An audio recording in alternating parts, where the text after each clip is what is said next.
For centuries, the Shaolin Temple stood as a symbol of discipline, purity, and the highest ideals of Buddhism. But in 2025, its most famous monk was stripped of his robes, accused of stealing millions, sleeping with multiple women, and secretly fathering children. He wasn't just any monk.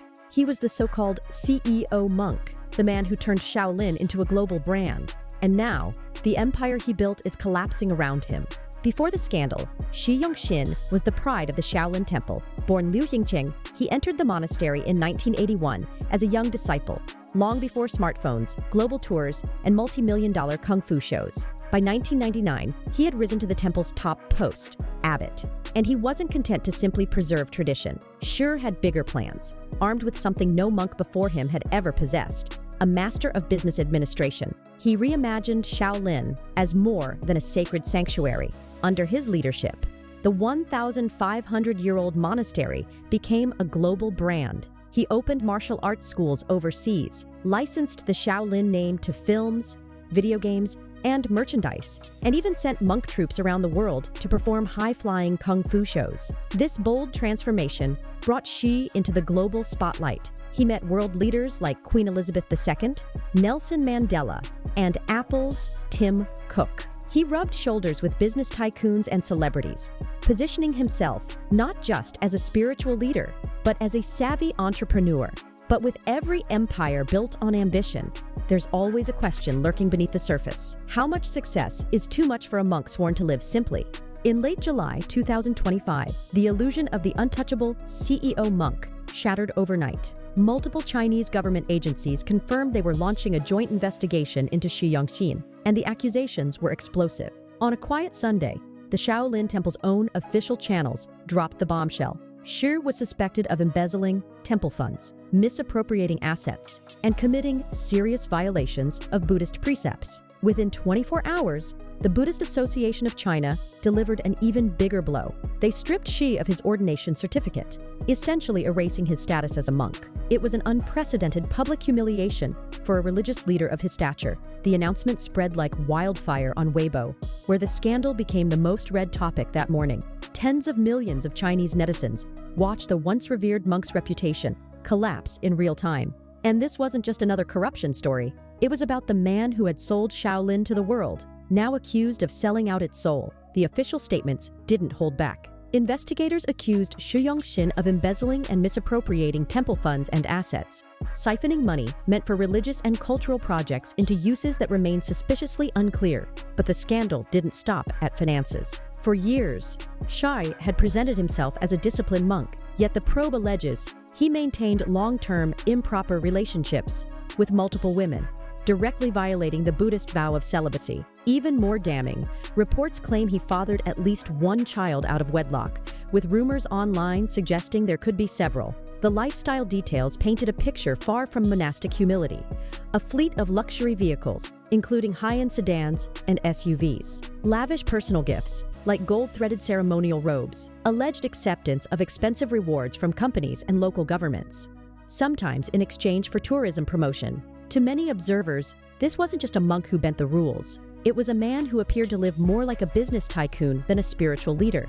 And for those who'd followed Shi's career closely, this controversy had an all-too-familiar ring. If this all sounds familiar, that's because it is. Back in 2015, Shi Yongxin faced a firestorm of similar accusations. An anonymous whistleblower, claiming to be an insider at Shaolin, posted explosive claims online that Shi had multiple mistresses, fathered children, and embezzled temple funds. The post even included what it said were official documents: a birth certificate for one of his alleged children, photos of the supposed mother, and paperwork suggesting Shi had once been expelled from the temple decades earlier for misconduct. The scandal dominated Chinese headlines for weeks.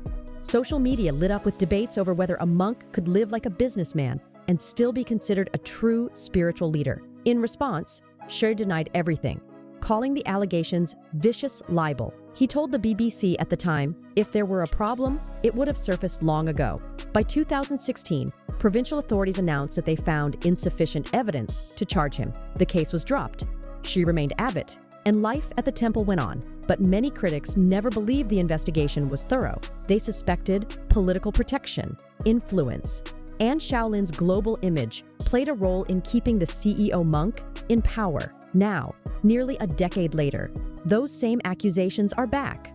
Only this time, the authorities seem far less willing to look the other way. Long before the corruption headlines, Shi Yongxin's biggest critics weren't accusing him of theft. They were accusing him of selling Shaolin's soul. Under his leadership, the monastery transformed from a centuries-old sanctuary of Zen and Kung Fu into something that often looked more like a theme park. Shi expanded Shaolin into a full-blown brand.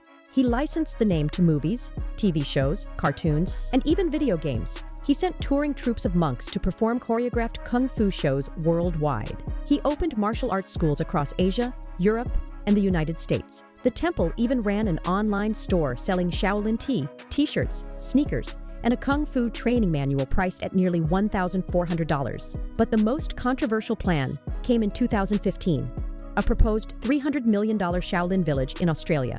The sprawling complex was to include a hotel, golf course, kung fu school, and luxury resort facilities. Critics called it a betrayal of Buddhist values, accusing Shi of using Shaolin's sacred heritage to chase profit. Even at the temple itself, visitors couldn't escape the commercialization. Kung fu shows ended with calligraphy auctions. Tourists were funneled through gift shops selling Shaolin-branded souvenirs, and high-priced merchandise lined the walkways once reserved for quiet meditation. For Shi's defenders, this was cultural promotion, a way to share Shaolin with the world. For his detractors, it was proof that he'd stopped being a spiritual leader and had become a corporate CEO in monk's robes. And when the scandal hit in 2025, those critics didn't hesitate to say, "We told you so." The moment the Shaolin Temple confirmed the investigation, the Chinese internet erupted. On Weibo, hashtags related to the scandal racked up hundreds of millions of views in hours. For many, it wasn't just another corruption story.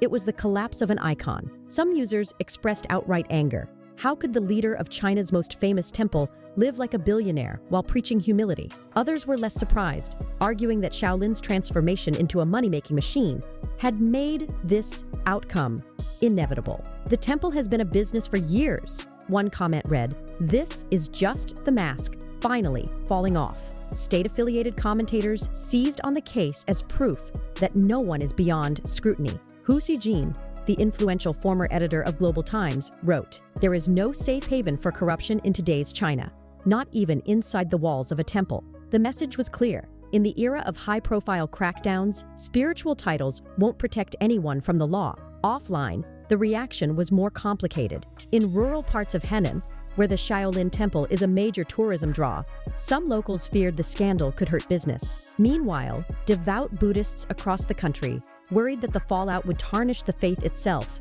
making people question whether any monk could truly live by their vows. But as the public processed the news, one question loomed over everything. What happens now to the most powerful monk in China? As of now, Shi Yongxin remains under joint investigation by multiple Chinese government agencies, and the outcome could determine not just his fate, but the future of the Shaolin Temple itself. The most immediate question is whether the accusations will translate into formal criminal charges, charges that could carry years in prison if proven. His removal from monastic life is already permanent. The revocation of his ordination certificate is the Buddhist equivalent of being defrocked in the Catholic Church, a step so severe it's almost never reversed.